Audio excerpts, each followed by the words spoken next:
Welcome to my class. আজকে আমি তোমাদের সিবিএসসি ক্লাস 7-এর হিস্ট্রি চ্যাপ্টার 4 দি মুঘল এম্পায়ারটা পড়াবো। এই ভিডিওটায় তোমরা অনেক নিউ ইনফরমেশন পাবে, যেমন ভারতে প্লেয়িং কার্ড বা তাস খেলার প্রচলন কে করেছিলেন, কাকে ন্যাচারাল হিস্টোরিয়ান বলা হতো, কাকে সোল্ডার স্কলার বলা হতো, এই ধরনের অনেক তথ্য তোমরা জানতে পারবে। চলো আমরা ভিডিওটা ভালো করে দেখো, তোমরা পড়া শুরু করি। Ruling as large territory as the Indian subcontinent with such a diversity of people and cultures was an extremely difficult task for any ruler to accomplish in the Middle Ages। অর্থাৎ এই মধ্যযুগীয় সময়কালে ভারতবর্ষের মতো একটা বৃহৎ এলাকা, যেখানে ডাইভার্সিটি অফ পিপিল, বিভিন্ন ধরনের মানুষ, বিভিন্ন কালচারের মানুষ বাস করে, শাসন করা এক্সট্রিমলি ডিফিকাল্ট টাস্ক ছিল এনি রুলার, যে কোনো শাসকের পক্ষে। অর্থাৎ মধ্যযুগীয় সময়কালে ভারতবর্ষের মধ্যে একটা বৃহৎ এলাকা, যেখানে বিভিন্ন ধরনের মানুষ, বিভিন্ন সংস্কৃতির মানুষ বাস করে, এই যে বৃহৎ এলাকা, এটাকে শাসন করা কোনো একজন শাসকের পক্ষে অতটা সহজ কাজ ছিল না, অর্থাৎ খুবই একটু কষ্টসাধ্য বিষয় ছিল। Quite in contrast to their predecessor, পূর্ববর্তী শাসকদের থেকে কিছুটা বিপরীতে গিয়ে বা কিছুটা অন্যরকমভাবে মুঘলরা কী করেছিল দেখো, মুঘল ক্রিয়েটেড অ্যান এম্পায়ার, মুঘলরা একটা এম্পায়ার ক্রিয়েট করেছিল, অ্যান্ড অ্যাকমপ্লিশড, ঠিক আছে, একটা এম্পায়ার ক্রিয়েট করেছিল, যেটা কি হইলো দেখো, what had hitherto seemed possible for only short period of time, যেটা তাদের পূর্ববর্তী সময়কালে যেসব রাজবংশ শাসন করেছিল তারা কি করেছিল, শর্ট পিরিয়ড অফ টাইমের মধ্যে শাসন করেছিল, কিন্তু মুঘলরা এসে লং পিরিয়ড অফ টাইম তারা শাসন কার্য তারা চালিয়ে গেছিলো। From the latter half of the 17th century, they expanded their kingdom from Agra and Delhi। তারপরে কি হলো দেখো, second half of 16th century second half থেকে তারা তাদের সাম্রাজ্যের বিস্তার ঘটিয়েছিল আগ্রা এবং দিল্লিতে। আনটিল দ্য 17th সেঞ্চুরি সময়কালে এসে তারা কি করলো, control nearly all over the subcontinent, তারা অল ওভার সমগ্র ভারতবর্ষে, ভারতীয় উপমহাদ্বীপেই তারা তাদের আধিপত্যের বিস্তার ঘটিয়েছিল। দে ইম্পোজড স্ট্রাকচারস অফ অ্যাডমিনিস্ট্রেশন, তারা কি ইম্পোজ করেছিল দেখো, structure of administration and idea of governance, ঠিক আছে, এই দুটো বিষয় যেগুলো তারা প্রশাসনিক অ্যাডমিনিস্ট্রেশন এবং আইডিয়া অফ গভর্নমেন্ট, এই যে বিষয়গুলো তারা চালু করেছিল, সেইগুলো না দীর্ঘ সময় পর্যন্ত এমনকি পরবর্তী শাসকরাও এই বিষয়গুলোকে তারা ইগনোর করতে পারেনি, কারণ তারা মুঘলরা এত সুন্দর প্রশাসনিক ব্যবস্থা এবং গুড গভর্নেন্স গড়ে তুলেছিল, সেইগুলো না পরবর্তী শাসকরা সেইগুলো গ্রহণ করতে এক প্রকার বাধ্য হয়েছিল। সেটাই বলা হচ্ছে দেখো, living a political লেজেসি that at সাকসিডিং rulers of the subcontinent could not ignore, তারা পরবর্তী শাসকরাও এই মুঘল শাসন ব্যবস্থাকে ইগনোর করতে পারেনি। Today prime minister of India, বর্তমানে যে আমাদের প্রাইম মিনিস্টার আছেন, প্রধানমন্ত্রী আছেন, তিনি ইন্ডিয়া অ্যাড্রেস দ্য নেশান, জাতির উদ্দেশ্যে যে ভাষণ দেন ইন্ডিপেন্ডেন্স ডে অর্থাৎ স্বাধীনতা দিবসের দিন, হ্যাঁ, কোথা থেকে দেন, র্যাম্পার্টস অফ দ্য রেড ফোর্ট, হ্যাঁ, রেড ফোর্ট ইন দিল্লি, অর্থাৎ দিল্লির লালকেল্লা থেকে প্রধানমন্ত্রী, হ্যাঁ, মাননীয় প্রধানমন্ত্রী যে স্বাধীনতা দিবসের দিন জাতির উদ্দেশ্যে ভাষণ দেন, সেই লাল কেল্লাটা মুঘল এম্পায়ার শাহজাহানের তৈরি, এটা এখানে বলা হচ্ছে। নেক্সট দেখো, এরপরে আমরা দেখব হু ওয়ার মুঘলস, মুঘল কারা ছিল, খুব ইন্টারেস্টিং বিষয়। দেখো, the Mughals were descendants of two great lineages of ruler, মুঘলরা কাদের ডিসেন্ডেন্ট অর্থাৎ বংশধর ছিল, টু গ্রেটেস্ট, এখানে শর্ট কোশ্চেন পড়বে, গ্রেটেস্ট লাইনেজ অফ রুলার্স, কাদের বংশধর ছিল, শর্ট কোশ্চেন পড়বে। ফ্রম দেয়ার মাদার সাইড, এটা একদম important, from their mother side they are descendants of Genghis Khan, এটা আবার চেঙ্গিস খান আমি পরিচিত, গেঙ্গিস খান দেওয়া আছে, ruler of the Mughal tribes, ruler of the Mangal tribes China and central Asia, এটা খুব ইম্পর্টেন্ট, তোমাদের শর্ট কোশ্চেন বলবো। তাহলে মায়ের দিক থেকে বাবর ছিলেন এই যে মঙ্গল ট্রাইব, চেঙ্গিজ খাঁর বংশধর, এবং এই মঙ্গলরা কোথায় শাসন করতো না, চায়না এবং সেন্ট্রাল এশিয়া এই মঙ্গলরা শাসন করতো। তোমাদের এক্ষেত্রে একটা এক্সট্রা নলেজ দিয়ে রাখি, তোমরা লিখে নাও যে Babur was the 15th descendant of Genghis Khan, মানে বাবর ছিলেন চেঙ্গিজ খাঁর বংশের 15তম বংশধর, ঠিক আছে, মায়ের দিক থেকে ছিলেন, ঠিক আছে, মায়ের দিক থেকে তিনি ছিলেন 15তম বংশধর। আর পিতার দিক থেকে আমরা দেখব, পিতার দিক থেকে তিনি হবেন 5 নম্বর, অর্থাৎ 5th ডিসেন্ডেন্ট অফ, পিতার দিক থেকে অর্থাৎ তৈমুর। পরে আমরা দেখছি, দেখো ফ্রম দেয়ার ফাদার সাইড থেকে আবার কি হচ্ছে দেখো, ফ্রম দেয়ার ফাদার সাইড থেকে they were the successor of Timur, অবশ্যই তিমুর, হ্যাঁ, the ruler of Iran, Iraq and modern day Turkey. অর্থাৎ আমরা যেমন আগে দেখলাম মায়ের দিক থেকে মুঘলরা ছিল চেঙ্গিজ খাঁর বংশধর, এবং আমরা এবার দেখছি বাবার দিক থেকে মুঘলরা, অর্থাৎ মুঘলরা বলতে বাবর, বিশেষ করে বাবর, ওই যে বললাম 15তম বংশধর ছিল, এটা বাবর ছিলেন, হ্যাঁ, কারণ ফার্স্ট মুঘল এম্পায়ার তো বাবর, সেই জন্যে। আর বাবার দিক থেকে অর্থাৎ ফাদার সাইড থেকে, হ্যাঁ, বাবর ছিলেন তিমুরের বংশধর, এবং এই তিমুর কোথাকার শাসক ছিলেন? ইরাক, ইরান এবং মডার্ন ডে তার্কির শাসক ছিলেন। এখানে তোমাদের কোশ্চেন পড়বে মুঘলরা বা বাবর, মুঘলরা অথবা বাবর যে কোনো একটা বলতে পারে। পিতার দিক থেকে প্রথমে আছে মাতার দিক থেকে কত নম্বর বংশধর ছিলেন এবং কোথাকার ছিলেন, আর পিতার দিক থেকে কত নম্বর বংশধর ছিলেন এবং কোথায় ছিলেন। তোমাদের এক্সট্রা নলেজ দিয়েছি, মাতার দিক থেকে, মায়ের দিক থেকে 15 নম্বর, এবং বাবার দিক থেকে অর্থাৎ তিমুরের দিক থেকে 5 নম্বর বংশধর ছিলেন কে? বাবর। এক্সট্রা নলেজ তোমাদের দিয়ে রাখলাম। However the Mughals did not like to be called Mughal or Mongol. এরপর আর একটা ইন্টারেস্টিং বিষয় আমরা দেখব, কি ওই দুটো বংশধর দেখলাম তো, এরপরে মুঘলরা না মঙ্গল বা মুঘল এই নামটা তাদের বলা হোক এটা তারা চায়নি। এই নামটার প্রতি তারা নামটার প্রতি তারা আগ্রহী ছিল না। কেন ছিল না? কারণ একটু বলে দিই তোমাদের, কারণ হচ্ছে মঙ্গলরা তো অনেক হত্যাকাণ্ড করেছিল, চেঙ্গিজ খান অনেক হত্যাকাণ্ড করেছিল। এই যে তার হত্যা লীলা, এই হত্যা লীলার জন্য তারা তো কখনো গর্ববোধ করেনি, কখনোই কেউ গর্ববোধ করবে না, ঠিক আছে? এই জন্যই তারা ওই চেঙ্গিজ খাঁর বংশধর বা মোগল বা মঙ্গল এই নামটা তারা ইউজ করতে চায়নি। কারণ চেঙ্গিজ খাঁ তো মঙ্গল ছিলেন, এখানে আমরা দেখলাম চেঙ্গিজ খাঁ ছিলেন মঙ্গল, চেঙ্গিজ খাঁ ছিলেন মঙ্গল, এবং তাদের এই যে মঙ্গল ট্রাইব ছিলেন, সেই জন্যই, এবং এই চেঙ্গিজ খাঁ কী করেছিলেন? বহু হত্যাকাণ্ড চালিয়েছিলেন, সেই জন্যই মুঘলরা ওই নামটা ব্যবহার করতে চায়নি। এবার দেখো, however the Mughals did not like to be called Mongol or Mughal, did not like, এই যে ডিড নট লাইক বলেছে, কেন বলছে? This was because Genghis Khan memory was associated with massacre innumerable people. কারণ ম্যাসাকিয়ার মানে কি? প্রচুর হত্যাকাণ্ড চালিয়েছিল, বহু মানুষকে হত্যা করেছিল এই গেঙ্গিস খান বা চেঙ্গিস খান, বুঝলে? It was also linked with the Uzbeks, এবং এর পাশাপাশি তাদের সঙ্গে আবার উজবেকদের আবার একটা লিঙ্ক আছে, ঠিক আছে? এটাও আবার দেখো, এর পাশাপাশি উজবেকদের সঙ্গেও তাদের একটা লিঙ্ক ছিল, এবং উজবেকরা দেয়ার মঙ্গল কম্পিটিটর, এবং এই উজবেকরা ছিল মুঘলদের একটা কি একটা কম্পিটিটর, অর্থাৎ বিপরীত দিকে, অর্থাৎ প্রতিদ্বন্দ্বী বলা যাবে, ঠিক আছে? তাদের সঙ্গে ওই দুটো কারণে, একটা হচ্ছে গেঙ্গিজ খাঁ প্রচুর ম্যাসাকেয়ার ঘটিয়েছিল, এইটা একটা কারণ, ঠিক আছে? এটা একটা কারণ বলা যাবে। আর একটা কারণ, এটা কোশ্চেন পড়বে, আর একটা কারণ কি? এই মঙ্গলদের সঙ্গে আবার লিঙ্ক ছিল কাদের? উজবেকদের। আর এই উজবেকরা ছিল উজবেকরা ছিল আবার মুঘলদের বিরোধী। On the other hand the Mughals were proud. অন্যদিকে আবার কি দেখো, অন্যদিকে মুঘলরা ওইদিকে একটা দিক যেমন আমরা দেখলাম, তারা যেমন গেঙ্গিজ খাঁর বংশধর বা হিসেবে মঙ্গল বা মুঘল নামটা ব্যবহার করতে চায়নি, অপরদিকে আমরা আবার দেখব তারা কোন নামটা ব্যবহার করতে চাইছে।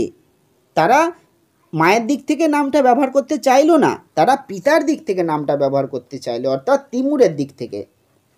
মায়ের দিক থেকে গেঙ্গিজ খাঁর বংশধর যেগুলো তারা চাইলো না, পিতার দিক থেকে তিমুরের বা তৈমুরের বংশধর যাদের নামটা তারা ব্যবহার করতে চাইলো বা যাদিকে তারা সম্মান প্রদর্শন করতো। দেখো, proud of their Timur ancestry, not least of all because their great ancestor had capture Delhi. কেন এদিকে এই তিমুরের ফ্যামিলিটাকে কেন তিমুরের ফ্যামিলিটাকে মুঘলরা আবার অ্যাকসেপ্ট করেছিল? কারণ এই তিমুরের ফ্যামিলি দিল্লি দখল করেছিল 1398 খ্রিস্টাব্দে, এটা ছিল অন্যতম কারণ। ওইদিকে আমরা দেখলাম দুটো কারণ, কেন চাইলো না ওদিকে। এদিকে আমরা দেখলাম একটা কারণ, দিল্লি দখল করেছিল এই তিমুর ডাইনেস্টি। বুঝলে, এখানেই ব্যাপারটা আছে। They celebrated their genealogy pictorially, each ruler getting a picture made of Timur and himself take a look figure 2। এই যে এবারে ফিগার 2টা এরপরে দেখো এই মিনিয়েচার পেন্টিং, এই পেন্টিংটা সম্পর্কে আবার বলা হচ্ছে miniature painting that Timur the descendants and the Mughal, Timur is the centre. এই যে তিমুর হচ্ছেন সেন্টারে বসে আছেন, ইনি হচ্ছেন তিমুর এবং তারপরে দেখো on the right is this son Miran Shah তার রাইটে মানে তার ডান দিকে ইনি হচ্ছেন মিরন শাহ কে না আকবরের গ্রেট গ্র্যান্ডফাদার। এবং তারপরে আছেন আবু সৈয়দ কে ছিলেন বাবরের গ্র্যান্ডফাদার, ইনি আবু সৈয়দ হয়ে গেল। টু দ্য লেফট অফ তিমুরের লেফট মানে এই দিকটায় লেফটে কে ছিলেন সুলতান মোহাম্মদ মির্জা, ইনি হচ্ছেন Sultan Muhammad Mirza, Babur's great grandfather. And Umar Sheikh Babur's father, ইনি হচ্ছেন উমর শেখ বাবর ফাদার। ঠিক আছে, এবং তারপরে কি বলা হচ্ছে the Mughal emperor Babur Akbar and Shah Jahan are the third fourth, Babur Akbar এবং Shah Jahan are the third fourth and fifth individuals on Timur's right. এই যে Timur's right third fourth and fifth, অর্থাৎ বাবর আকবর শাহজাহান, ইনি হচ্ছেন বাবর, ইনি হচ্ছেন আকবর, ইনি হচ্ছেন শাহজাহান। অ্যান্ড হিজ লেফটে কে আছেন ইন অর্ডার সেম অর্ডারে হুমায়ুন, জাহাঙ্গীর, ঔরঙ্গজেব, ইনি হচ্ছেন হুমায়ুন, ইনি হচ্ছেন জাহাঙ্গীর, ইনি হচ্ছেন ঔরঙ্গজেব। ঠিক আছে, পিকচারটা তোমরা বুঝে গেছো, কে কোনগুলো কোনটা কার ছবি তোমরা এটাই বুঝে গেছো। ঠিক আছে, চলো নেক্সট। এরপরে দেখো, এরপরে আমরা কি পড়বো, মুঘল মিলিটারি ক্যাম্পেনটা আমরা একটু পড়বো। Babur the first Mughal emperor, প্রথমেই প্রশ্ন পড়বে first Mughal empire, who was the first Mughal emperor, Babur the first Mughal emperor 1526 থেকে 1530, হ্যাঁ 1526 থেকে 30 খ্রিস্টাব্দ পর্যন্ত তিনি শাসন করেছিলেন। সাকসিডেড দ্য থ্রন অফ ফরঘনা, তিনি ফরগনা in 1494 when he was only 12 years old, হ্যাঁ তিনি ফরগনার শাসনভার তিনি পেয়েছিলেন যখন তার বয়স ছিল 12 বছর, সময়টা ছিল 1494 সাল। হি ওয়াজ ফোর্স টু, এবং তখন তাকে ফোর্স করা হয়েছিল, force to leave his ancestral throne, এবং তখন তাকে বাধ্য করা হয়েছিল যে রাজত্ব তোমাকে ছেড়ে দিতে হবে, due to the invasion of another Mongol group, হ্যাঁ এবং অন্য যে অ্যানাদার মঙ্গল গ্রুপ ছিল সেই মঙ্গল গ্রুপের আক্রমণের ফলে, হ্যাঁ তারা কারা ছিল, তারা ছিল উজবেক, হ্যাঁ মঙ্গল গ্রুপ দি উজবেকদের চাপের ফলে তিনি তার সাম্রাজ্য ফরগনার রাজত্ব তিনি ছেড়ে দিতে বাধ্য হয়েছিলেন। After years of wandering he ceased Kabul in 1504, এবং এখানে শর্ট কোশ্চেন পড়বে কত সালে বাবর কাবুল দখল করেছিল। এই যে কাবুল দখল করেছিল 1504 সালে। 1526 সালে he defeated the Sultan of Delhi Ibrahim Lodi at Panipat, capture Delhi and Agra. Main question, short question, তোমাদের 100% গ্যারান্টি দিয়ে বলছি এই কোশ্চেনটা তোমাদের পরীক্ষায় পড়বে।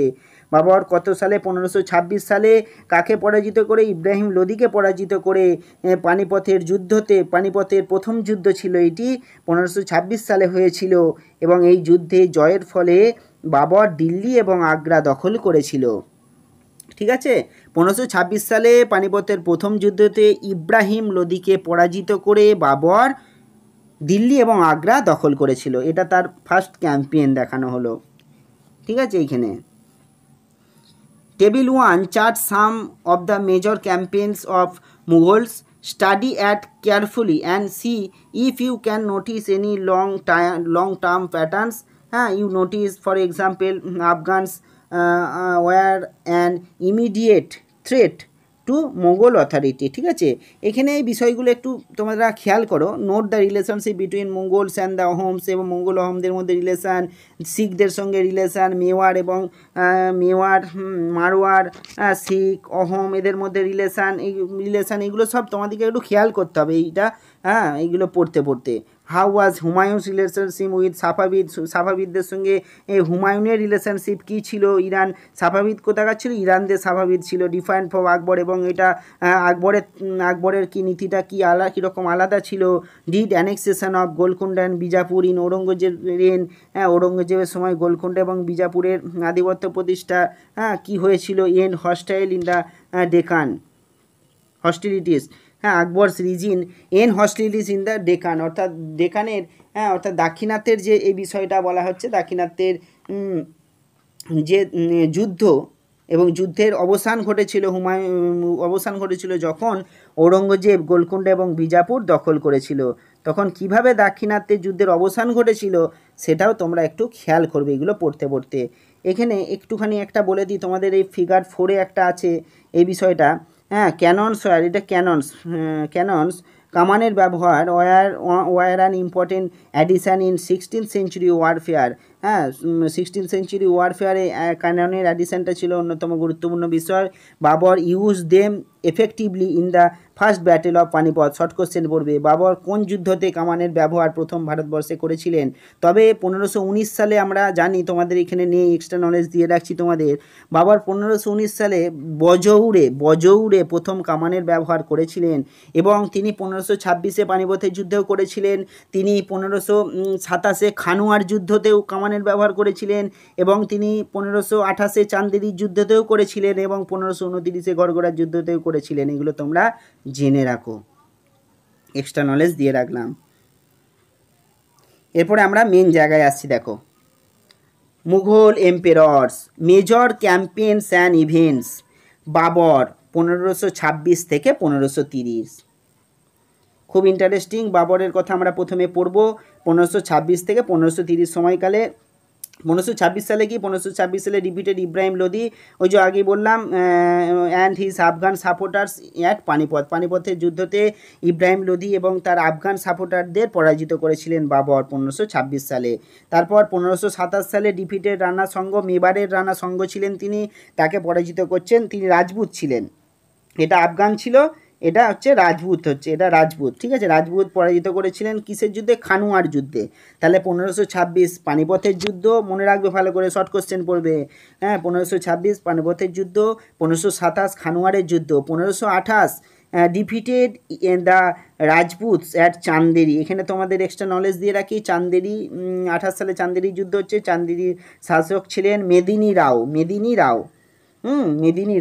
এবং এই মেদিনী রাও সম্পর্কে বলে রাখি, এই মেদিনী রায় বলা যায়, মেদিনী রায়, তিনি নামটা শুনে মনে হবে যেন তিনি একজন মহিলা শাসিকা ছিলেন, কিন্তু মহিলা শাসিকা নয়, তিনি একজন পুরুষ ছিলেন, মেদিনী রায় তার নাম, ঠিক আছে। এরপরে তোমরা দেখো আর কি কি এখানে এক্সট্রা নলেজ তোমাদের দিতে পারি, দেখি।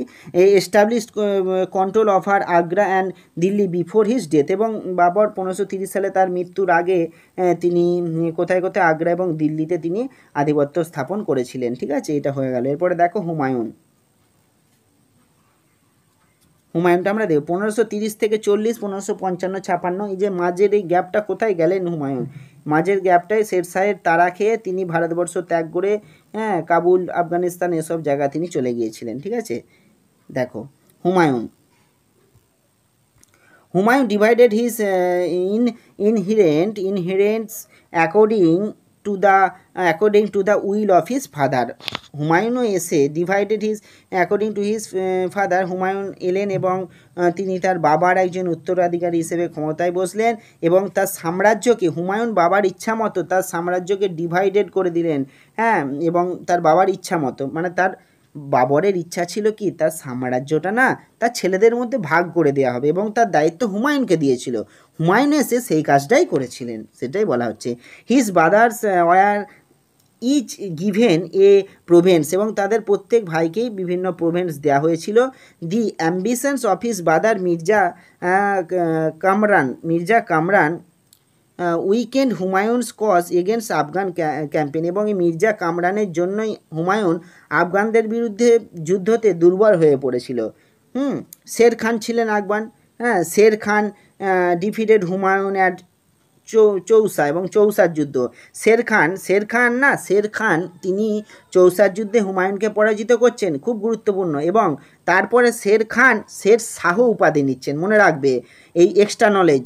এই চৌসার যুদ্ধতে জয়ের পর শের শাহ নামটা নিচ্ছেন, তার আগে নাম ছিল তার শের খাঁ, কিন্তু চৌসার যুদ্ধে জয়ের পর তিনি শের শাহ নাম নিচ্ছেন, নিজ নামে মুদ্রা চালু করবেন, খুতবা পাঠ করবেন।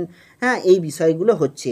অ্যান্ড কনৌজ 1540 সালে কনৌজের যুদ্ধ, এবং এর ফলে হুমায়ুনকে বাধ্য করেছিল ভারত পরিত্যাগ করতে, এবং হুমায়ুন ভারত থেকে পালিয়ে গিয়ে ইরানে আশ্রয় নিয়েছিল। ঠিক আছে, হুমায়ুন ইরানে আশ্রয় নিয়েছিল, এবং এর ফলে এই মাঝখানের এই গ্যাপটা তৈরি হয়ে গেছিলো। ঠিক আছে, এরপরে দেখো ইরানে কি হলো, Iran Humayun received help from Safavid শাহর কাছ থেকে তিনি সাহায্য পেয়েছিলেন। হি রিক্যাপচার দিল্লি, পুনরায় আবার হুমায়ুন ভারতে ফিরে আসছে 1555 সালে, রিক্যাপচার করছেন।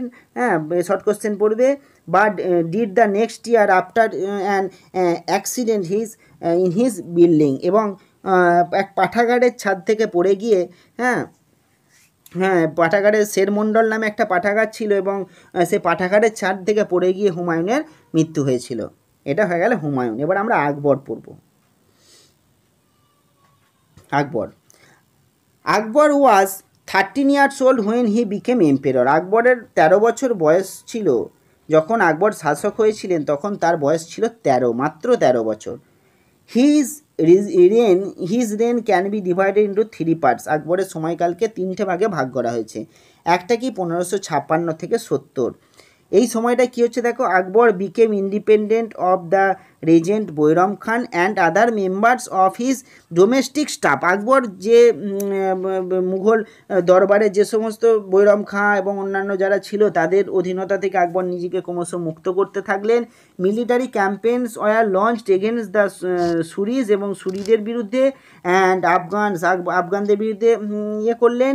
এবং কাদের বিরুদ্ধে তিনি ক্যাম্পেইন চালাচ্ছেন, আর কাদের বিরুদ্ধে, নাইবারিং কিংডমস, প্রতিবেশী যে সমস্ত রাজ্যগুলো আছে তাদের বিরুদ্ধে, মালওয়া এবং গন্ডোয়ানার বিরুদ্ধে। ঠিক আছে, এই সব শাসক বা এই সব রাজ্যগুলোর বিরুদ্ধে আকবর কি হচ্ছে, ক্যাম্পেইন চালাচ্ছেন। সুরিজ, আফগানস, নাইবারিং কিংডম, মালওয়া এবং হচ্ছে গন্ডোয়ানা। ঠিক আছে, and to suppress the revolt of his half brother Mirza Hakim, এবং তার হাফ ব্রাদার মির্জা হাকিমের যে রিভোল্ট সেটাও তিনি দমন করছেন। অ্যান্ড দ্য উজবেকস, এবং উজবেকদেরও তিনি আকবর দমন করছেন। ঠিক আছে, এইগুলো কোশ্চেন পড়বে। আকবর কাদের বিরুদ্ধে ক্যাম্পেইন চালিয়েছিলেন 1556 থেকে 70 খ্রিস্টাব্দ সময় পড়বে। এই নামগুলো তোমরা লিখতে হবে তোমাদের। In 1568 the Sisodia capital of Chittor was ceased and, এবারে আকবর আর কি করছেন, 1568 সালে আকবর সিসোদিয়া ক্যাপিটাল, চিতোরের সিসোদিয়া ক্যাপিটাল সিজ করছেন। অ্যান্ড 1509 পরপর দুটো সাল দেখো, 69 সালে রণথম্বর দখল করছেন। এগেন গুরুত্বপূর্ণ বিষয়, 68 সালে চিতোর দখল, সিসোদিয়া ক্যাপিটাল চিতোর দখল, 69 সালে রণথম্বর দখল করলেন আকবর। তারপরে 1570 সালে প্রথম পর্বটা হয়ে গেল। দ্বিতীয় পর্ব দেখো 1570 থেকে 1585। মিলিটারি ক্যাম্পেইন ইন গুজরাট, এই সময়কালে তিনি গুজরাটের বিরুদ্ধে মিলিটারি ক্যাম্পেইন চালাচ্ছেন। Were followed by campaigns in the east, এবং তারপরে তিনি ক্রমশ বিহার, বেঙ্গল এবং ওড়িশাও দখলের দিকে তিনি এগিয়ে এলেন। These campaigns were complicated by the 1579-1580 revolt in support of Mirza Hakim. ঠিক আছে, এবং জটিল হয়ে গেছিলো মির্জা হাকিম সেই সময় আবার বিদ্রোহ করার ফলে এই সমস্ত জায়গা দখলের ক্ষেত্রে তার একটা আবার সমস্যা দেখা দিয়েছিল। 3 নম্বর পার্টটা আমরা কি দেখব, 1585 থেকে 1605। এটা হচ্ছে last part of Babur's life, Akbar's time. ঠিক আছে, লাস্ট পার্ট 1585 থেকে 1605। Expansion of Akbar's empire, campaigns were launched in the north west. এই সময় কোন দিকে ক্যাম্পেইন চালানো হচ্ছে, নর্থ ওয়েস্টে ক্যাম্পেইন চালানো হচ্ছে। ঠিক আছে, নর্থ ওয়েস্টে। বলছে কান্দাহার, কোন জায়গা, Kandahar was seized from the Safavid, সাফাভিজদের কাছ থেকে কান্দাহার দখল করলেন। অ্যান্ড কাশ্মীর ওয়াজ অ্যানেক্সড, এবং কাশ্মীরও দখল করলেন এবং কাবুল দখল করলেন। ঠিক আছে, দেখে নাও, কাশ্মীর এবং কাবুল এই সব জায়গাগুলো তিনি দখল করলেন। তাহলে এখানে দেখো কান্দাহার দখল করলেন, এইখানে কাশ্মীর দখল করলেন এবং এইখানে কাবুল দখল করলেন আকবর শেষ পর্বটায়। After the death of Mirza Hakim, Mirza হাকিমের মৃত্যুর পর, ঠিক আছে, campaigns in the Deccan started and Berar Khandesh. এবার ডেকানের বিরুদ্ধে, তাহলে এইটা আমরা দেখলাম কি নর্থ ওয়েস্টের বিরুদ্ধে ক্যাম্পেন করলেন, এরপরে আমরা দেখব ডেকানের বিরুদ্ধে ক্যাম্পেন করছেন, মানে দাক্ষিণাত্য। কোন কোন জায়গা? বেরার। কোন কোন জায়গায় দাক্ষিণাত্যের আক্রমণ করছেন? দেখো, বেরার, খানদেশ অ্যান্ড পার্ট অফ আহমদনগর, এইসব জায়গা তিনি ক্যাম্পেন করছেন, ওয়ার অ্যানেক্সড, তিনি দখল করলেন। In the last year of his reign Akbar was, তাহলে এখন পর্যন্ত কমপ্লিট হলো এই তিনটে পর্ব। দেখো, তাহলে এই তিনটে পর্বে আমরা দেখলাম তিনি কোন কোন জায়গা ক্যাম্পেইন চালালেন। একবার রিভাইজ করে নিই, তিনি 1556 থেকে 70 পর্বে তিনি ক্যাম্পেইন চালালেন কোন জায়গায়? বিভিন্ন জায়গায়, যেমন এই যে সুরিজ, আফগান, হ্যাঁ, মালওয়া, গন্ডোয়ানা, উজবেক, হ্যাঁ, চিতোর, রণথম্বর, এইগুলো দখল করলেন। তারপরে 70 থেকে 85 তিনি গুজরাট, বিহার, বেঙ্গল, ওড়িশা এগুলো ক্যাম্পেইন চালালেন। তারপরে শেষ পর্বে আমরা দেখলাম নর্থ ওয়েস্টে কোন কোন জায়গা? কান্দাহার, কাশ্মীর, কাবুল দখল করলেন। এগুলো তোমরা লিখবে, এগুলো বই থেকে পড়লে হবে না, এগুলো লিখতে হবে। ঠিক আছে, এগুলো নর্থ ওয়েস্টে হাইপেন দেবে, দিয়ে লিখে নেবে এই জায়গাগুলো। যেমন একটু দেখিয়ে দিই তোমার, যেমন এরকম দেখো, নর্থ ওয়েস্টে লিখলে লিখে হাইপেন দেবে, লিখে এখানে তোমরা লিখে নেবে কান্দাহার লিখলে, তারপরে লিখলে কাশ্মীর লিখলে, তারপরে লিখলে তোমরা কাবুল লিখলে, এইভাবে লিখবে, এবার নোটস করবে। এরপরে তোমরা আবার লিখলে ডেকান, ডেকানে কত কোন কোন জায়গা তিনি আকবর করেছিলেন, ডেকানে লিখলে হাইপেন দিলে, লিখলে বেরার, খানদেশ অ্যান্ড আহমদনগর, এই জায়গা। এরকমভাবে নোটস করতে হবে, এগুলো এখান থেকে মনে থাকবে না। ঠিক আছে, এরকমভাবে নোটস করে নেবে তোমরা। তাহলে ক্যাম্পেইনগুলো কমপ্লিট হলো আকবরের। এরপরে লাস্ট পার্ট অফ আকবরের কি হচ্ছে দেখো, in the last year Akbar his reign Akbar was distracted by the rebellion of prince Salim. আকবরের রাজত্বের শেষ দিকে বা শেষ বছরে, হ্যাঁ, প্রিন্স সেলিম অর্থাৎ যিনি জাহাঙ্গীর নামে পরিচিত, হ্যাঁ, তিনি বিদ্রোহ করেছিলেন, তিনি শাসক হবেন, বিদ্রোহ করেছিলেন এবং তিনি শাসক হলেন। এক্সট্রা নলেজ দিয়ে রাখি, জাহাঙ্গীরকে আকবর ভালোবেসে কি নামে ডাকতো জানো? শেখু বাবার নামে ডাকতো। শেখু বাবা। নেক্সট জাহাঙ্গীর, এই যে জাহাঙ্গীর এসে গেছে। দেখো, জাহাঙ্গীর মিলিটারি ক্যাম্পেইন স্টার্টেড, জাহাঙ্গীরের সময়টা দেখে নেবে, সব শাসকেরই সময়টা দেখবে ভালো করে। হ্যাঁ, 1605 থেকে 27, 1605 থেকে 27 কোন কোন জায়গায় ক্যাম্পেইন চালাচ্ছে এবার দেখো। Military campaign started by Akbar continued, আকবরের দ্বারা শুরু করা ক্যাম্পেইন তিনিও চালিয়ে গেছিলেন ক্রমশ। The Sisodia ruler of Mewar, Amar Singh, রুলারের নাম কি? অমর সিং। তাহলে মেওয়ারের শাসক অমর সিং অ্যাকসেপ্টেড মুঘল সার্ভিসটাকে তিনি ভয়েই হোক, হ্যাঁ, আর যেইভাবেই হোক তিনি গ্রহণ করে তিনি মেনে নিয়েছিলেন মুঘল শাসনটা। হ্যাঁ, মুঘল শাসনকে তিনি স্বীকার করে নিয়েছিলেন। কোন জায়গায়? মেওয়ারে। লেস সাকসেসফুল, কিন্তু জাহাঙ্গীর এইসব পরে যেগুলো জায়গা বলবো, যেমন শিখ, আহমদনগর, এইগুলোর ক্ষেত্রে তিনি অতটা সাফল্য লাভ পাননি।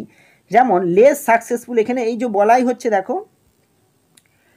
Less successful campaigns against Sikhs, Ahoms, Ahmadnagar follow. ঠিক আছে, এই সমস্ত জায়গায় যে ক্যাম্পেইনগুলো চালিয়েছিল জাহাঙ্গীর, সেইগুলো না অতটা সফল হয়নি, সেই জন্য এই বিষয়টা এখানে বলা হচ্ছে। এবং তার রাজত্বের শেষ দিকে আবার কি দেখবো আমরা? শাহজাহান তিনি আবার বিদ্রোহ করছেন। প্রিন্স খুররমের নাম হচ্ছে শাহজাহান, খুররমেরই নাম Shahjahan. Prince Khurram the further emperor Shahjahan, পরে শাহজাহান নামে পরিচিত হলেন। Rebel in the last year of his reign, অর্থাৎ জাহাঙ্গীরের রাজত্বের শেষ বছরে খুররম, যিনি শাহজাহান নামে পরিচিত হলেন, তিনি বিদ্রোহ করেছিলেন। The efforts of Nurjahan, Jahangir's wife, Nurjahan কে ছিলেন? এটা শর্ট কোশ্চেন পড়বে। নূরজাহান ছিলেন জাহাঙ্গীরস ওয়াইফ। ঠিক আছে, খুব গুরুত্বপূর্ণ, শর্ট কোশ্চেন পড়বে। টু মার্জিনালাইজ হিম ওয়ার আনসাকসেসফুল, মানে নূরজাহান জাহাঙ্গীরকে মানে ঠিলে মেরে দিতে চেয়েছিলেন, কিন্তু তিনি সফল হননি। এরপরে দেখো শাহজাহান দেখবো আমরা।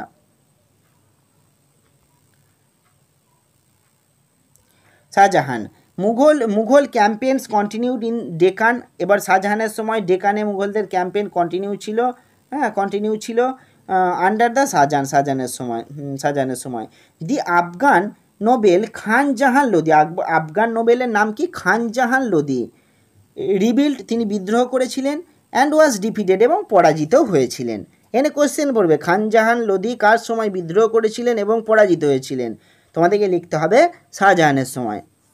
ক্যাম্পেন্স ওয়ার লঞ্চড এগেনস্ট আহমদনগর, এবং তাহলে ডেকানের বিরুদ্ধে ক্যাম্পেন লঞ্চ হলো, হ্যাঁ ডেকানের বিরুদ্ধে ক্যাম্পেন লঞ্চ হলো আমরা দেখলাম। এবং এরপরে আমরা দেখব আহমদনগর, ডেকানের বিরুদ্ধে ক্যাম্পেন লঞ্চ হলো, এরপর দেখব আহমদনগরের বিরুদ্ধে ক্যাম্পেন লঞ্চ হবে। তোমরা নোটস বানাবে এইগুলো, যেমনভাবে দেখাচ্ছি। আহমদনগর, দি বুন্দেলাস ওয়ার ডিফিটেড, আহমদনগরে বুন্দেলারা পরাজিত হয়েছিল।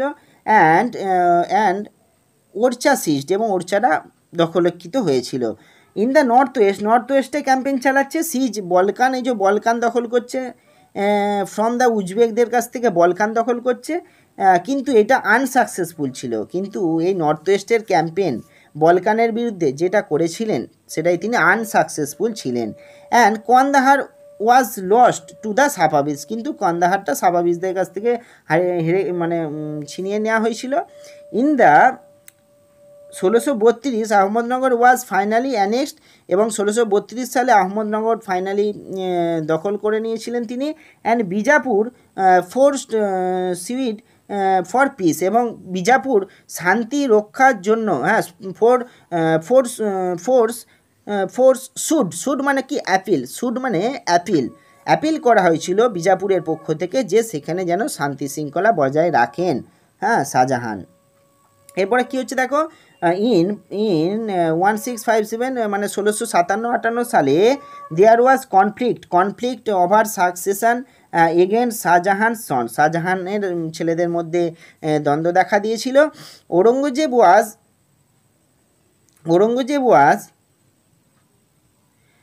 Victorious and his Darashikoh Shuja, Aurangzeb এবং মুরাদ এই চারজন সন্তান ছিলেন। মানে শাহজাহানের চারজন ছেলে ছিলেন, একটা হচ্ছে দারাসিকো, সুজা, ঔরঙ্গজেব, মুরাদ। এই চারজন ছিলেন, এবং এই চারজনের মধ্যে ঔরঙ্গজেব ছিলেন সবথেকে ক্ষমতাবান, এবং ঔরঙ্গজেব বাকিদেরকে পরাজিত করে নিজে ক্ষমতা দখল করলেন। ঔরঙ্গজেব ঔরঙ্গজেব ছিলেন ভিক্টোরিয়াস অ্যান্ড হিজ 3 ব্রাদার্স, বলছি ইনক্লুডিং দারাসুকো ওয়াজ কিল। এই যে দারাসুকো, সুজা, ঔরঙ্গজেব, মুরাদ এই চারজন ছেলে ছিল শাহজাহানের। তাহলে ঔরঙ্গজেব দারাসিকোকে পরাজিত করলো এবং অন্যান্য ভাইদিকেও পরাজিত করলো, এবং করে আগ্রা দখল করে নিল। ঠিক আছে, হয়ে গেল। এবার ঔরঙ্গজেব দেখো, ঔরঙ্গজেব ক্ষমতায় চলে এলো। ঔরঙ্গজেব এসে কোথায় ক্যাম্পেইন চালাচ্ছে দেখো। In the north east the Ahoms were defeated in 1663, Ahom, এটা নর্থ ইস্টে কাদিকে পরাজিত করলো? অহোম দিকে পরাজিত করলো। বাট রিবিল্ড এগেনস্ট ইন 1680, অর্থাৎ 1680 সালে এই দখলীকৃতটা হয়েছিল, দখল করতে পেরেছিলেন Aurangzeb. Campaigns in the north West against the Yousafzai, এবং নর্থ ওয়েস্টে কোথায়? তাহলে নর্থ ইস্টে আমরা দেখলাম, নর্থ ইস্টে কোন জায়গায় তিনি ক্যাম্পেইন চালালেন আমরা দেখলাম অহোমদের বিরুদ্ধে। এবং নর্থ ওয়েস্টে দেখো, নর্থ ওয়েস্টে কোথায় ক্যাম্পেইন চালাচ্ছেন? কাদের বিরুদ্ধে? না ইউসুফজাইদের বিরুদ্ধে ক্যাম্পেইন চালাচ্ছেন, আর শিখদের বিরুদ্ধে ক্যাম্পেইন চালাচ্ছেন। ওয়াজ টেম্পোরারি সাকসেসফুল, কিন্তু ওই জায়গা যে দখল করলেন সেটা কিন্তু পার্মানেন্টলি সাকসেসফুল ছিল না, টেম্পোরারি ছিল, কারণ ওই জায়গাগুলো আবার তারা স্বাধীন হয়ে গেছিলো, মুঘলদের অধীনতা থেকে বেরিয়ে গেছিলো আবার। এটাই বলা হচ্ছে Mughals intervention in the succession and internal politics of the Rathor Rajputs of Marwar. মুঘলরা কী করেছিল? এই মারওয়ারের রাঠোর রাজপুতদের অভ্যন্তরীণ বিষয়ে মুঘলরা না হস্তক্ষেপ করেছিল, ঠিক আছে, ঠিক আছে এই বিষয়টা, এবং তারা ক্যাম্পেইন চালিয়েছিল। Campaigns against the Marathas chief শিবাজির বিরুদ্ধে ক্যাম্পেইন চালিয়েছিল ঔরঙ্গজেব, হ্যাঁ, ওয়ার ইনিশিয়ালি সাকসেসফুল হয়েছিল। বাট ঔরঙ্গজেব ইনসাল্টেড শিবাজি, এইটা একটা খুব গুরুত্বপূর্ণ ভুল, এই ইনসাল্ট করাটা। ঔরঙ্গজেব ইনসাল্টেড শিবাজি, শিবাজিকে ইনসাল্ট করেছিলেন, হু এসকেপড ফ্রম আগ্রা, এবং তার ফলেই শিবাজি আগ্রা থেকে পালিয়ে যেতে সক্ষম হয়েছিলেন। ডিক্লেয়ার্ড হিমসেলফ অ্যাজ, এবং শিবাজি নিজেকে ইন্ডিপেন্ডেন্ট শাসক বলে নিজেকে ডিক্লেয়ার করে দিয়েছিলেন। And resume his campaigns against the Mughals, এবং শিবাজি মুঘলদের বিরুদ্ধে আবার ক্যাম্পেইন চালিয়েছিলেন। এই বিষয়টা একটু মনে রাখবে, শিবাজির সঙ্গে ঔরঙ্গজেবের এই বিষয়টা, ঠিক আছে। প্রিন্স আকবর রিভিল্ড, এরপরে ঔরঙ্গজেবের সময় কী হচ্ছে দেখো, প্রিন্স আকবর রিভিল্ড, বিদ্রোহ করছে এগেনস্ট ঔরঙ্গজেবের বিরুদ্ধে, রিসিভ সাপোর্ট ফ্রম দ্য, এবং কাদের সাপোর্ট পাচ্ছে প্রিন্স আকবর, তিনি মারাঠাসদের সাপোর্ট পাচ্ছেন, ডেকান সুলতানদের সাপোর্ট পাচ্ছেন। He finally fled to Safavid Iran, ঠিক আছে, এবং ফাইনালি সে পালিয়ে যায়, সাফাবিদ ইরানে পালিয়ে যায় প্রিন্স আকবর। 2 নম্বর দেখো, after Akbar's rebellion Aurangzeb sent armies against the Deccan sultans, ঠিক আছে। আকবরস রিবিলিয়ন, এই যে প্রিন্স আকবর রিবিলিয়নের পর Aurangzeb sent armies against Deccan সুলতানদের বিরুদ্ধে ঔরঙ্গজেব আর্মি পাঠাচ্ছেন। কোন কোন জায়গায় ডেকান সুলতানদের বিরুদ্ধে আর্মি পাঠাচ্ছেন দেখো, কোন কোন জায়গা, বিজাপুর ওয়াজ অ্যানেক্সড ইন 1685, ঠিক আছে, 1685, অ্যান্ড গোলকুন্ডা 1687, ভালো করে মনে রাখবে, বিজাপুর 1681, 1685 2 বছর পর, Golconda 1687। From 1698 Aurangzeb personally managed campaign in the Deccan against the Marathas. 98 সালে ঔরঙ্গজেব পার্সোনালি, এটা কোশ্চেন পড়বে, ঔরঙ্গজেব কোন জায়গায় পার্সোনালি ক্যাম্পেইন চালিয়েছিলেন, পড়বে 1698 সালে Aurangzeb personally managed campaigns in the Deccan against the Marathas, ডেকানে মারাঠাদের বিরুদ্ধে তিনি পার্সোনালি ক্যাম্পেইন চালাচ্ছেন। হু স্টার্টেড গেরিল্লা ওয়ারফেয়ার, ঠিক আছে, এবং এই মারাঠারা, ডেকানের এই মারাঠারা তার বিরুদ্ধে গেরিলা যুদ্ধ পদ্ধতি গ্রহণ করেছিল। Aurangzeb also had to face the rebellion in north India, Aurangzeb আর নর্থ ইন্ডিয়া রিবিলিয়নও ফেস করেছিলেন। কোথায়, নর্থ ইন্ডিয়ায় কারা তার করেছিল, তাহলে তোমরা এগুলো নোটস বানাবে। হ্যাঁ, নর্থ ইন্ডিয়া এরমভাবে করবে, নর্থ ইন্ডিয়া করবে, হ্যাঁ, নর্থ ইন্ডিয়া করে নর্থ ইন্ডিয়ায় কোন কোন জায়গা, শিখস আছে, জাটস আছে, আর আছে সতনামিস, হ্যাঁ সতনামিস, এরকম করে তোমরা নোটস বানাবে। এগুলো বই থেকে ডাইরেক্ট পড়লে মনে থাকবে না। Aurangzeb also had to face the rebellion in North India of the Sikhs, Jats and Satnamis, in the north east, তাহলে নর্থ ইন্ডিয়া হয়ে গেল এটা, আবার নর্থ ইস্টে এসে গেল। দেখো এগুলো সব নোটস বানাবে, যেমন 1 2 করে পয়েন্ট করে নোটস বানাবে। নর্থ ইস্টে অফ দ্য অহোমস, নর্থ ইস্টে কার আছে, অহোমস আছে, in the Deccan of the Marathas. বলছি his death was followed by the succession conflict among his son, এবং ঔরঙ্গজেবের মৃত্যুর পর তার পুত্রদের মধ্যেও সাম্রাজ্য দখলকে কেন্দ্র করে সংঘর্ষ দেখা দিয়েছিল।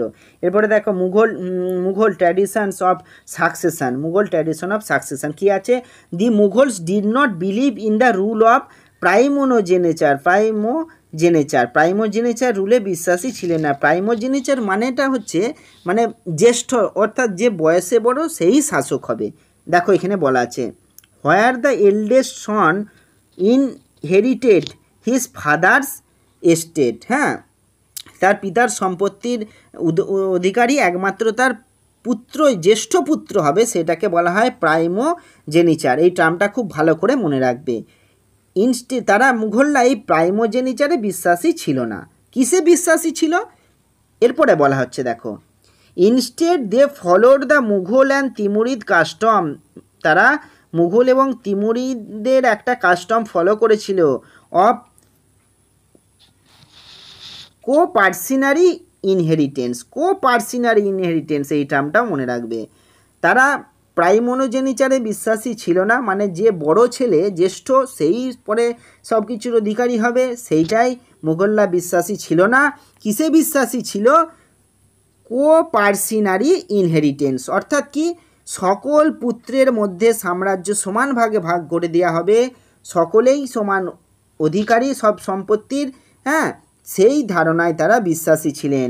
এবারে কোপার্সিনারি ইনহেরিটেন্সটা কি, as a division of the inheritance amongst all the son, সকল ছেলের মধ্যেই বা সকল ছেলেই তার সম্পত্তির অধিকারী হবে, এই ধারণাটাই মুঘলরা বিশ্বাসী ছিলেন। মুঘলরা এই ধারণাটা এই মুঘল এবং তিমুরদের কাছ থেকে পেয়েছিলেন।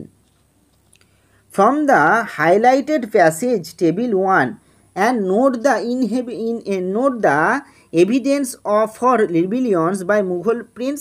হ্যাঁ, এবার এইগুলো তো তোমরা সব দেখে নিয়েছো। এরপরে এখানে দেখার একটা বিষয় বলা হচ্ছে Rajput relations with other ruler, Rajput relation with other ruler, এইটা অন্যান্য শাসকদের সঙ্গে, হ্যাঁ বলছে মুঘল রিলেশনটা কী ছিল, Mughal relation with other rulers. দেখো, take a look at table 1 one second, আর একবার টেবিল 1টা তোমরা দেখো। ইউ উইল নোটিস দ্যাট, তোমরা দেখতে পাবে যে the Mughal rulers campaign constantly against rulers who refuse to accept their authority. মানে কি, তোমরা যদি দেখো নোটিস করবে, তোমরা দেখতে পাবে যে মুঘলরা না তাদের বিরুদ্ধেই অভিযান চালিয়েছিল যারা মুঘলদের অধীনতা স্বীকার করতে চায়নি, মুঘলদের অধীনতা যারা স্বীকার করতে চায়নি, মুঘলরা কনস্ট্যান্টলি তাদের বিরুদ্ধে আক্রমণ চালিয়েছিল, কিন্তু যারা স্বীকার করেছিল তাদের বিরুদ্ধে কখনো চালায়নি। But as the Mughals became powerful many rulers also join them voluntarily মানে উইলিংলি। কিন্তু যখন মুঘলরা একটা বৃহৎ এলাকা জুড়ে মুঘলরা ক্রমশ শক্তিশালী হয়ে গেল, তখন যারা কিছু রাজ্য ছিল এরকম যারা মুঘলদের অধীনতা প্রথমে স্বীকার করেনি, কিন্তু যখন দেখলো মুঘলরা বিরাট শক্তিশালী হয়ে গেছে, তখন কিন্তু স্বেচ্ছায় তারা মুঘলদের প্রতি আনুগত্য দেখিয়েছিল। অর্থাৎ মুঘলদের বশ্যতা তারা স্বেচ্ছায়, ভলেন্টারিলি মানে হচ্ছে স্বেচ্ছায় তারা আনুগত্য স্বীকার করে নিয়েছিল। The Rajputs are a good example of this. যেমন রাজপুতরা একটা গুড এক্সাম্পল, রাজপুতদের ক্ষেত্রে বা রাজপুতরাও এটা করেছিল। Many of them married with their daughters, তাদের মধ্যে বেশ কিছু রাজপুত রাজ্য আছে যারা মুঘল ফ্যামিলির সঙ্গে তাদের মেয়েদের বা পুত্রের এরকম বিবাহ দিয়েছিল, বৈবাহিক সম্বন্ধ স্থাপিত হয়েছিল বেশ কিছু রাজপুতদের সঙ্গে। আবার বেশ কিছু রাজপুত আবার তাদের মুঘলদের বিরোধিতাও করেছিল, ঠিক আছে। But many resist as well, ঠিক আছে, রেজিস্টেড অ্যাজ ওয়েল, ঠিক আছে। বেশ কিছু রাজপুত আবার বিরোধিতাও করেছিল। এইখানে একটুখানি বলে দিই, এই যে মুঘলস ম্যারেজেস উইথ দ্য রাজপুতদের সঙ্গে মুঘলদের ম্যারেজের দুটো এক্সাম্পল এখানে দেওয়া আছে, ঠিক আছে, দুটো এক্সাম্পল এখানে দেওয়া আছে। একটা কি দেখো, দি মাদার অফ জাহাঙ্গীরের মা was a Kachhwaha princess daughter of Rajput ruler অম্বরের রাজপুত রুলার ছিলেন, তার কন্যা ছিলেন জাহাঙ্গীর, জাহাঙ্গীরের মা, তার কন্যা ছিলেন জাহাঙ্গীরের মা। এই একটা রাজপুতদের সঙ্গে বিবাহের কথা বলা হলো। এবং আর একটা বলা হচ্ছে দি মাদার অফ শাহজাহানের মা was a Rathor princess daughter of Rajput ruler মারওয়ারের রাজপুত রুলার ছিলেন, রাজপুত রুলার তার কন্যা ছিলেন, শাহজাহানের মা। এখানে দুটো বৈবাহিক সম্বন্ধের কথা বলা হলো।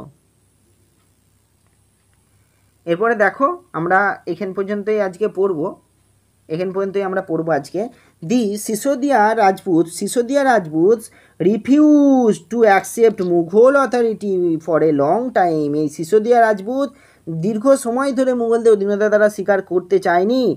Once defeated however they were honourable treated by the Mughals. কিন্তু যখন তাদেরকে মুঘলরা পরাজিত করলো, তখনই কিন্তু মুঘলরা তাদের প্রতি কিন্তু না কঠোরতা দেখায়নি। এই যে অনারেবল ট্রিটেড বাই দ্য মুঘলদের দ্বারা যথেষ্টই সম্মান তারা পেয়েছিল। গিভেন দেয়ার ল্যান্ডস, এবং এমনকি তাদের যে ল্যান্ডও ছিল সেগুলোও তাদের ফিরিয়ে দেওয়া হয়েছিল, ল্যান্ড এই যে ব্যাক ফিরিয়ে দেওয়া হয়েছিল অ্যাজ অ্যাসাইনমেন্টস ওয়াতান জাগির, এবং ওয়াতান জাগিরও তাদের দিয়ে দেওয়া হয়েছিল। দি কেয়ারফুলি দিয়ে দেওয়া হয়েছিল। এইটাও একটা ঘটনার কথা বলা হলো, ঠিক আছে, সিসোদিয়া রাজপুতদের সম্পর্কে। তাহলে রাজপুতদের সম্পর্কে ওইখানে আমরা দেখলাম বৈবাহিক সম্বন্ধ স্থাপন হচ্ছে, সম্বন্ধ স্থাপনের ফলে বেশ কিছু রাজপুত পরিবারের বেশ কিছু লোক উঁচু পদ পেয়ে যাচ্ছে। এটা যেমন দেখলাম, তেমন আমরা জাহাঙ্গীরের মাও দেখলাম রাজপুত ঘরের মেয়ে, এবং শাহজাহানের মাও দেখলাম রাজপুত ঘরের মহিলা। হ্যাঁ, এগুলো আমরা দেখলাম ওইদিকে। আর এইদিকে বিদ্রোহ করছিল, এবং বিদ্রোহ করার ফলে মুঘলরা কিন্তু তাদের প্রতি কঠোরতা দেখায়নি। তাদেরকে পরাজিত করার পর তাদের সমস্ত ওয়াতান জাগির, হ্যাঁ, তাদের যে সমস্ত জমি জমা ছিল সব কিছুই তাদের ফিরিয়ে দেওয়া হয়েছিল। এরপরে দেখো দি কেয়ারফুলি ব্যালেন্স, এবং এই যে বিষয়টা, এই যে মুঘলরা একটা ব্যালেন্স করে চলেছিল, এই ব্যালেন্সের বিষয়টা কি, একদিকে পরাজিত করছে এবং অপর দিকে পরাজিত করার পরেও তাদের হিউমিলিয়েট করছে না, অর্থাৎ তাদের অপমান করছে না। দি কেয়ারফুলি ব্যালেন্স বিটুইন ডিফিটিং, তারা একদিকে পরাজিত করছে এবং অপরদিকে অপমানিত করছে না। হ্যাঁ, এই দুটো বিষয়ের মধ্যে একটা ব্যালেন্স রেখেছিল বলেই বেশিরভাগ এরকম অনেক জায়গা তারা দখল করতে পেরেছিল। Their opponents enable the Mughals to extend their influence over many kings and chieftains, ঠিক আছে, but it was difficult to keep the balance all the time. কিন্তু এই যে ব্যালেন্স বজায় রাখা সবসময় পারা যায়নি, সবসময় বজায় থাকেনি, কারণ আমরা আগেই পড়েছি এই যে ঔরঙ্গজেব কিন্তু শিবাজিকে হিউমিলিয়েট করেছিল, ঠিক আছে। ঔরঙ্গজেব কিন্তু শিবাজিকে হিউমিলিয়েট করেছিল, মানে তার অপমান করেছিল, এবং তার ফলে শিবাজি কী হয়েছিল, শিবাজি ইন্ডিপেন্ডেন্ট হয়ে গেছিলো, এবং শিবাজি নিজের স্বাধীনতা ঘোষণা করেছিল, এবং মুঘলদের বিরুদ্ধে তিনি ক্যাম্পেন মানে আক্রমণ চালিয়েছিল। এটা আমরা এখানে দেখেছিলাম, এই বিপরীত একটা বিষয়। ঠিক আছে, আজকে এ পর্যন্তই থাক। আমি তোমাদের এক্সট্রা নলেজ দেবো বলেছিলাম, যেমন ওই প্রথমে বললাম ভারতে প্লেয়িং কার্ড বা তাস খেলার প্রচলন করেছিলেন বাবর, কাকে ন্যাচারাল হিস্টোরিয়ান বলা হয়, বাবরকে, কাকে সোল্ডার স্কলার বলা হয়, বাবরকে, প্রকৃতি প্রেমিক ছিলেন বাবর ভারতে ফলের মধ্যে আম, হ্যাঁ, এই ফলের মধ্যে আমের তিনি প্রশংসা করেছেন, হ্যাঁ, হাতির প্রশংসা করেছেন, হ্যাঁ, তিনি বলেছেন সিন্ধু নদী পার হলে সব কিছুই ভারতের অন্তর্ভুক্ত হয়ে যায়। এবং হুমায়ুন সম্পর্কে আমরা যদি বলি, হুমায়ুন একটু জ্যোতিষ চর্চা নিয়ে মেতে থাকতেন। হ্যাঁ, তিনি একটা তজে ইজ্জত মিনা বাজার, হ্যাঁ, তজে ইজ্জত মানে একটা তিনি মুকুট পরতেন, হ্যাঁ, সেই একটা জ্যোতিষের মানে চিন্তাভাবনায় তৈরি তজে ইজ্জত একটা মুকুট পরতেন, তাতে একটা নাকাব দেয়া থাকতো, এবং তিনি মিনা বাজার মানে চলমান নৌকায় তিনি বাজার গড়ে তুলেছিলেন। চলমান নৌকা মানে যে নৌকা সমুদ্রে জলে চলে, সেই নদীর জলে চলে, সেই নৌকার ওপর তিনি চলমান বাজার তৈরি করেছিলেন, ঠিক আছে, এটাকে বলা হয় মিনা বাজার। সেই নৌকাতে তিনি বাজার তৈরি করেছিলেন, উদ্যান তৈরি করেছিলেন, রান্নাঘর তৈরি করেছিলেন, বিভিন্ন জিনিস হুমায়ুন করেছিলেন। এবং হুমায়ুন সম্পর্কে এগুলো আমরা জানলাম, বাবর সম্পর্কে বললাম, হুমায়ুন সম্পর্কে বললাম। আকবরের সম্পর্কেও তোমরা যদি জানতে চাও, আকবরও খুব ভালো প্রকৃতির মানুষ ছিলেন, এবং তিনি আর্কিটেকচারের দিকটা প্রচুর স্থাপত্যকর্ম ভারতবর্ষে তিনি আকবর করে গিয়েছিলেন, এবং আকবর অত্যন্ত ক্ষমতাবান ছিলেন। একদিক থেকে কি তিনি নাকি মানুষের অনেক রোগ ভালো করে দিতে পারতেন, হ্যাঁ, এরকমভাবেও তিনি মানুষের কাছে নিজেকে উপস্থাপন করেছিলেন, হ্যাঁ, একটা দেবতার পর্যায়ে যেন তিনি অধিষ্ঠিত।